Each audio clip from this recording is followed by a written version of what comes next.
Hello everyone, Kilgore here, and today we're going to be reacting to the top 10 worst WWE factions. And believe me, it's either the way how they got booked, and let's get to it. These are the worst factions or stables in WWE history. Number 10, the Union. This is the closest thing we're ever getting to a union in wrestling. In the spring of 1999, The Big Show, Ken Shamrock, and Test had all been kicked out or left a faction called the Corporation. Mankind had been an adversary of the Corporation, so all four came together to form the Union. At the same time, the Corporation and another faction, the Ministry of Darkness, merged to form a single supergroup called the Corporate Ministry. The idea was for the Union to be the good guys and wage war on the evil Corporate Ministry. The Union would loosely be aligned with several other wrestlers and talents, including Vince McMahon. McMahon had previously been the leader of the Corporation, but like Test, Big Show, and Ken Shamrock, he'd been forced out of the group by his son, Shane McMahon. So there was also a father versus son angle, with Vince being affiliated with the Union and Shane being part of the Corporate Ministry. However, the Union's biggest obstacle was timing. Big Show, Ken Shamrock, Test, and Mankind had their first pay-per-view match as a group at Over the Edge 1999 against four members of the Corporate Ministry. The Union won, but earlier in the night, Owen Hart tragically passed away in a stunt gone wrong. Rightfully so, this overshadowed the Union's pay-per-view debut.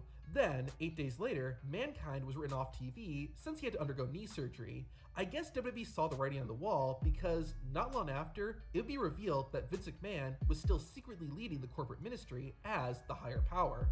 After that, the Union quietly disbanded, and it was over as soon as it started. It was just a real nothing faction. But you know what's probably the worst thing about the Union? Its name. The Union was only part of the faction's name.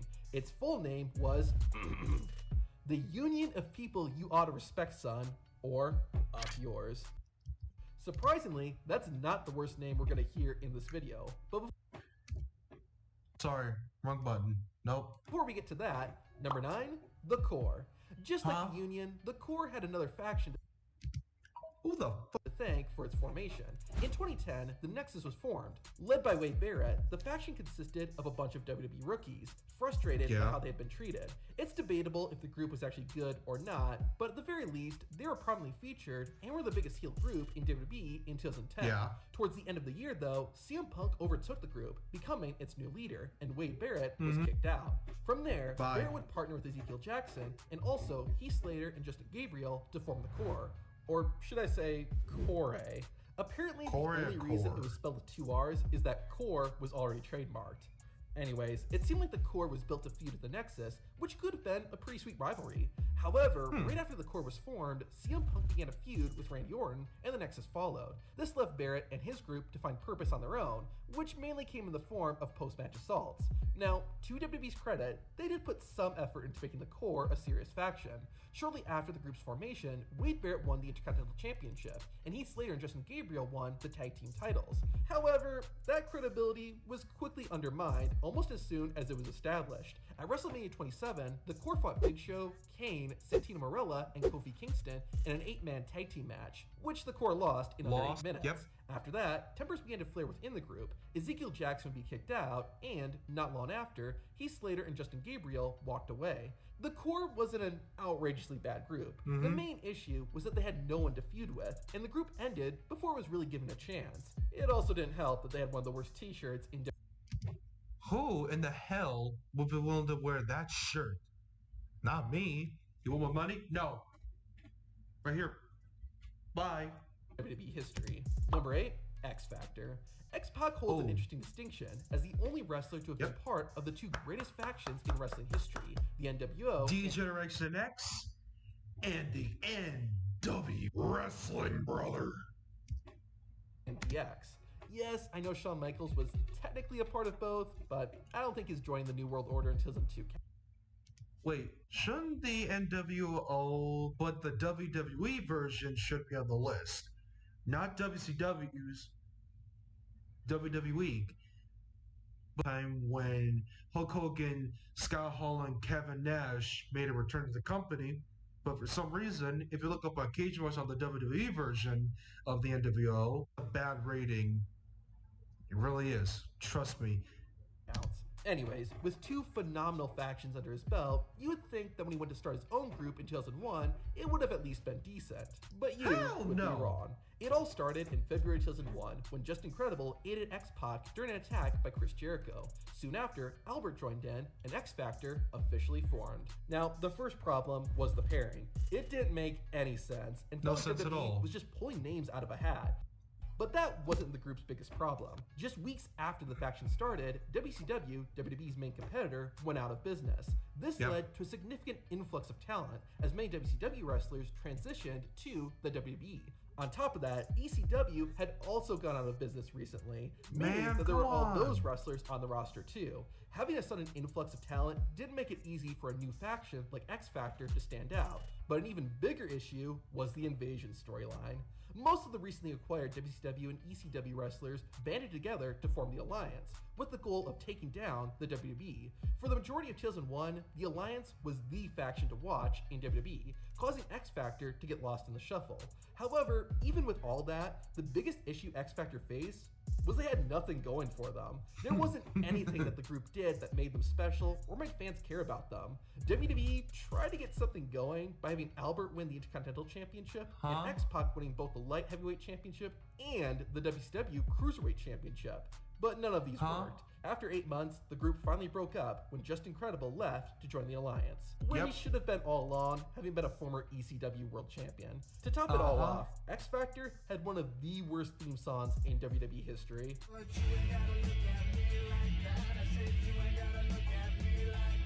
Number 7.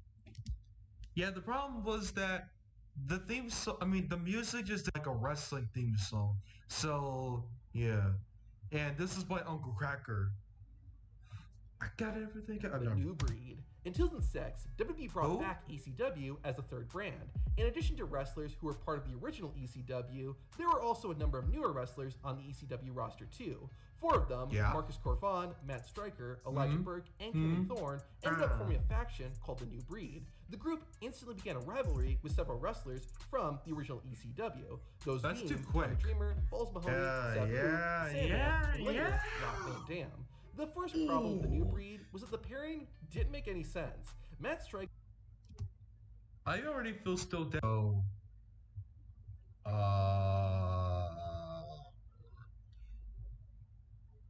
I gotta think. Thorne didn't really mix with Burke and Corvon, and vice versa. While the group started off competently, winning most of their matches, they took a nosedive after losing to the ECW Originals at WrestleMania. It was basically all downhill from there. They lost match after match. They even lost a 3-on-1 handicap match to Bobby Lashley. That's embarrassing, dude. I get it. The New Breed were heels, bad guys. They usually lose matches, but a new faction has to be given some credibility, and the New Breed never got that. On top of that, the most popular factions in wrestling were usually formed by wrestlers who were already popular. By design, the New Breed was a bunch of wrestlers who hadn't established themselves yet, so the fans didn't have any reason to care about the faction. The group did technically acquire CM Punk later on, who was already very over with the fans. However, he left almost as soon as he joined, which was probably for the best. Once the New Breed ended, all 4 core members were gone within a year, or in Matt Striker's case, transitioned into a non-wrestling role. He did. This isn't the first time being part of a faction has hurt someone's career, but more on that later. Right now, let's look at number 6, Los Boricuas, Disciples of Apocalypse, and the Truth Commission. All 3 factions are in one list. Alrighty then, I would like to hear how bad this went. I'm lumping all 3 of these factions together, mainly because they all sucked for the same reason. In 1997, Farouk was the leader of the Nation of Domination. However, due to internal issues, Farouk decided he had enough and kicked out most of the members, then restarted the Nation of Domination with new recruits. At the same time, Crush and Savio Vega, 2 members that Farouk kicked out of the Nation, formed their own factions. Crush started a biker gang called the Disciples of Apocalypse, or DOA. Savio Vega, on the other hand, started Los Boricuas, which is Spanish for the Puerto Ricans. This kicked off the Gang Wars storyline, with the Nation of Domination, Los Boricuas, and the DOA all fighting to prove they were the superior faction. As these three factions were feuding, a fourth faction, the Truth Commission, a paramilitary group from South Africa, was added. On paper, the gang warfare idea seems pretty cool. However, the problem was that it was essentially the same thing repeated over and over again. Two of the factions would fight, another group would interfere, and the matches would often end in a big brawl. It was cool the first few times, but it quickly grew old, and the rivalry never developed beyond that. Talking about the teams themselves, they just weren't that interesting. Savio Vega and Crush had some history, but they were lower mid-carders, so their being the leaders made their respective groups look and feel second-rate. The Truth Commission had no established members, and WWE didn't do enough to make fans care about them. Another problem, in addition to these three factions and the Nation of Domination, there was also D-Generation X and the Hart Foundation. This meant there was a total of 6 factions in WWE simultaneously. Obviously, the groups with the popular main event wrestlers in them were gonna overshadow the ones that didn't. On top of all that, DOA, Los Boricuas, and the Truth Commission just fizzled out. There was no satisfying ending to the gang warfare storyline. Plus, almost none of the wrestlers in these groups went on to have notable careers afterwards. It really felt like these three factions were a waste and just pointless. But not nearly as pointless as number 5, the Welcoming Committee. You know how I said there was one group with a worse name than Up Yours? Well, what kind of name is the Welcoming Committee? There's actually one other, but still, the Welcoming Committee is pretty bad. In April 2017, WWE hosted the Superstar Shakeup, which saw Charlotte Flair move from Raw to SmackDown. Upon her arrival to the new brand, Charlotte demanded a shot at the SmackDown Women's Championship. The SmackDown Commissioner, Stephanie McMahon, said that if Flair could defeat the SmackDown Women's Championship, the SmackDown Commissioner, Stephanie McMahon... He accidentally called Stephanie McMahon Shane McMahon. Alright, it's all good. Man said that if Flair could defeat the champion, Naomi, in a non-title match, she would get a shot. This angered Natalya, Tamina, and Carmella, who were already on the SmackDown roster, and they felt they should be next in line. The three women weren't going to stand for it, and they attacked Charlotte and Naomi during their title match. They soon called themselves the Welcoming Committee, I guess to welcome newcomers to SmackDown. Anyways, the group later This is already the biggest dumbass name ever made by dumbass people. Tried to recruit Becky Lynch, but the man ended up joining Naomi and Charlotte Flair, setting up a 6-woman tag team match at the Backlash pay-per-view. The Welcoming Committee won, and while all three women continued to tag together, the faction soon faded away around the time Carmella won the Money in the Bank ladder match. It was such a pointless faction, and it ruined what could have been a much better rivalry between Naomi and Charlotte Flair. I didn't mention this, but Charlotte Flair wasn't the only female wrestler to get drafted from Raw to SmackDown. Tamina was too. Yeah, the faction all about how newcomers were taking their opportunities from them had a newcomer on their team. Obviously, the main reason for the Welcoming Committee's existence was to get Charlotte Flair over as a babyface, a good guy. When a faction is created for the sole purpose of trying to elevate one wrestler, it often doesn't do that, and the faction usually ends up being trash. It was no different with the Welcoming Committee, and wouldn't you know it, but this wasn't the only time WWE tried to do something like this. Allow me to introduce you to number 4, the League of Nations. On paper, this could have been a solid faction. In November 2015, Sheamus had just cashed in his Money in the Bank contract to defeat Roman Reigns, who had just won the WWE Championship. A week later, the two fought in a rematch, but it was interrupted by King Barrett, Rusev, and Alberto Del Rio, who came to Sheamus' aid. These four then created a faction known as the League of Nations. Like I said, on paper, this had potential. You had two former world champions in Sheamus and Alberto Del Rio. Wade Barrett was good on the mic, and Rusev was a relatively new and rising star. So what went wrong? The sole reason for the League of Nations failure was that the group had only one objective: to make fans like Roman Reigns. In late 2015, this was still a very, very difficult face run for Roman Reigns at that time. Roman was still failing to connect with at least half of the WWE audience, despite being groomed as the next face of the company. So, WWE thought that making a group of credible villains for Reigns to fight would be the answer. It was not. In their second match as a group, the League of Nations took on Roman Reigns in a 4-on-1 handicap match, and Roman won. Granted, it was by countout, but still, 4 credible opponents can't defeat one guy. Really? Fans could see Why? right through it and knew what WWE was doing. The League of Nations lingered on for a few months before having arguably their biggest moment at WrestleMania 32. They defeated the New Day, but were then attacked by Shawn Michaels, Stone Cold Steve Austin, and Mick Foley. Normally, I'd complain more about that, but it's really not worth it. The night after WrestleMania, Wade Barrett was kicked out for being the weak link, and the group disbanded just a few weeks later. As stated, the biggest flaw of the League of Nations was that it was created simply to help Roman Reigns, and when it didn't do that, the whole thing was dead in the water.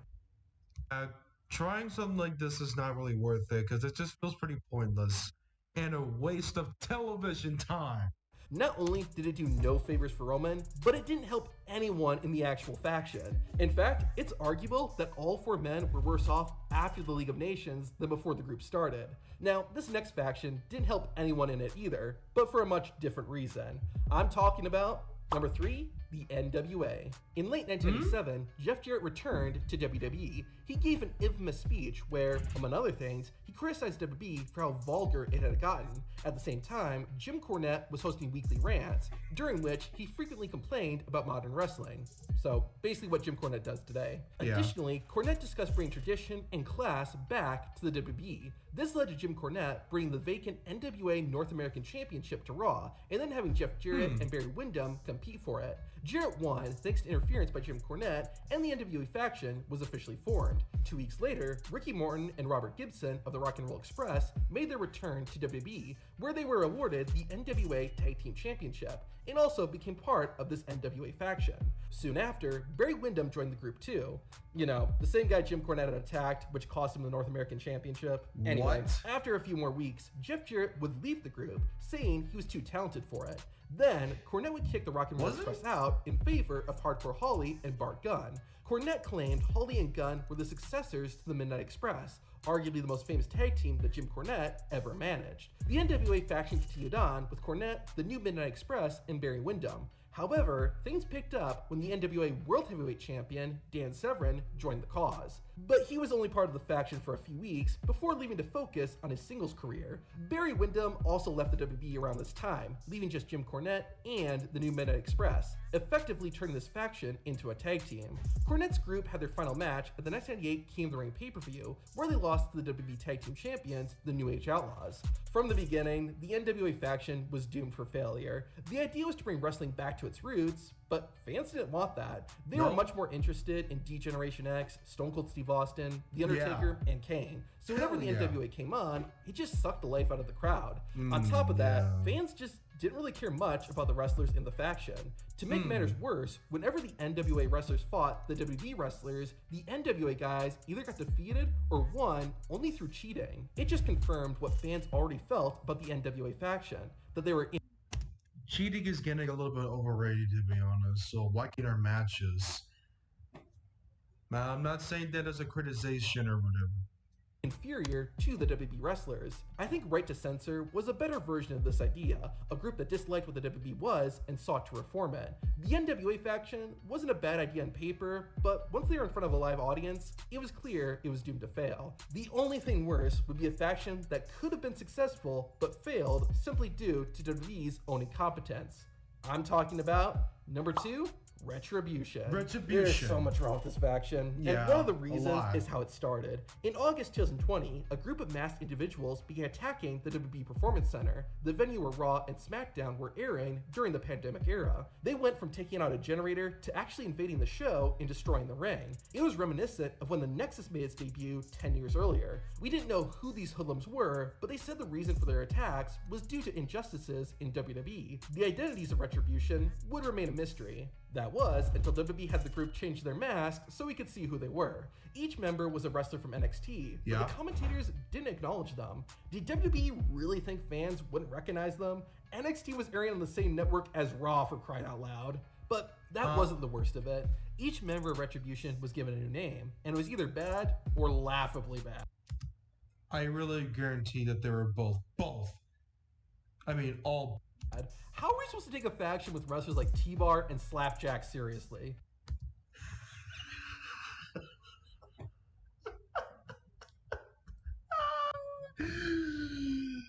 They all suck. What kind of name is T-Bar? Oh yeah, I've already seen the faction, by the way, and remembering the sucks. Dick. All fat dick. Because who could ever take anybody seriously like Slapjack, Mace, splitting Retribution, and Reckoning and stuff? There was a bit of hope when Mustafa Ali was revealed as the mastermind behind Retribution and the leader of the group. He had some understandable motives for doing it, such as feeling frustrated when being held back by WWE. That's a solid and realistic motive, and it sort of works for the other members too, as a lot of them had spent years, a decade, or even longer wrestling, but never given an opportunity. But here's the issue with that. Yeah. If WWE wanted to go a more serious route, why give them cartoonish names and make them look like villains from a comic book? But with all that said, here's the biggest problem with Retribution. They lost. And they lost a lot. The group was all about causing chaos and showing the establishment they wouldn't be pushed around. But then, they would constantly lose matches. It's sort of like what happened to the Nexus, but Retribution had it a lot worse. It's hard for fans to feel like a faction is a threat when they can't back up what they're saying. I know Retribution is considered one of the worst factions in WWE history, and I agree. Still. But I kind of have a soft spot for it. Like, I know the group looked like a gang of Power Rangers villains, but I like Power Rangers. Fair enough. Me too. I love Power Rangers. Make fun of me all you want. Kind of like My Little Pony. And the Powerpuff Girls still. Not the one when it got rebooted. It still sucked. The voice acting was bad, man. And I'm very disappointed. I thought the masks and even the names to an extent were kind of cool, in a cheesy sort of way. But again, the problem was that Retribution was trying to blur that line between fiction and reality, using real-life backstage frustrations as the group's motivation. To be honest, Slapjack's mask looked like it was made out of toilet paper. Toilet paper. Sorry, my microphone may also be cutting off. Or something like that. Or either if not, I'm going crazy. That doesn't work when the group is presented like villains from a Saturday morning cartoon. Now, who could possibly be worse than Retribution? Well, first, let's go over a few dishonorable mentions. The Mexicools. In 2005, Super Crazy, Psychosis, and Juventud were upset about the state of Mexican Americans, and they had enough. They were done seeing Mexicans do grueling manual labor in the US, which is why they started wearing jumpsuits and riding lawnmowers to the ring. Isn't this kind of offensive? No, I'm being honest, really. Like, really, is this actually kind of, or either racially stereotypical? Because I'm not very sure myself, but what do you guys think? They were fighting against the stereotype by embracing it. I'll let you make of that what you will. Obviously, this faction would never fly today, but the mid-2000s were different. In fact, the Mexicools actually got over with the crowd. Again, I'll let you make of that what you will. Sanity. This faction was great in NXT. They had a cool entrance and look, they were presented as serious threats, and each member had a defined role. So why am I talking about Sanity in this video? Because of their main roster run. In 2018, the group was called up from NXT to SmackDown. However, it wouldn't be until 2 months later that Sanity finally made their main roster debut. Their debut was alright, with them attacking the Usos, but it quickly fell apart. Sanity lost almost every match they had on the main roster, including the first two on SmackDown. Wow. Literally, the only win the group got while on the main roster was a 6-man tables match at Extreme Rules. This once threatening group became enhancement talent until they were finally broken up almost a year after they were called up. They lost a match to The Miz, 3-on-1 handicap match. No disqualification. This is making the faction look even more bad. Devils. This is such a forgotten faction in WWE history that I honestly didn't know about it until I started researching this video. A parody of the TV show Charlie's Angels, Vince's Devils consisted of Victoria, Tori Wilson, and Candice Michelle. The whole faction just felt sleazy and was just an excuse for eye candy segments. Granted, this was kind of where women's wrestling in WWE was at that time, but still. It also felt like a downgrade for a wrestler like Victoria, who could seriously wrestle. Upon revisiting it, I see why Vince's Devils hardly, if ever, get brought up today. With that, let's get into it. The #1 worst faction in WWE history is Pretty Mean Sisters. This group holds the distinction of being the first female-led faction in WWE history. But given how awful of a faction it was, I don't know if that's worth celebrating. Pretty Mean Sisters featured 3 members, Jacqueline, Terry, and later Ryan Shamrock, who each had their own reasons for being angry at the men on the WWE roster. If you haven't caught on, the abbreviation for Pretty Mean Sisters was PMS, aka premenstrual syndrome. That was basically the entire faction in a nutshell. A joke about women being angry. It probably doesn't come as a surprise then that it was a man's idea for this faction. Vince On that Russo. topic, Pretty Mean Sisters would add a male member to the group. His name was Meat. What kind of name is Meat? AKA Sean Stasiak. Better Well, he's no longer wrestling anymore, but I found that he's working as a chiropractor now. known as Sean Stasiak. He was meant to be the group's love slave, and the woman would force him to sleep with them. This caused Meat to be exhausted before his matches, and he lacked the energy to win as a result.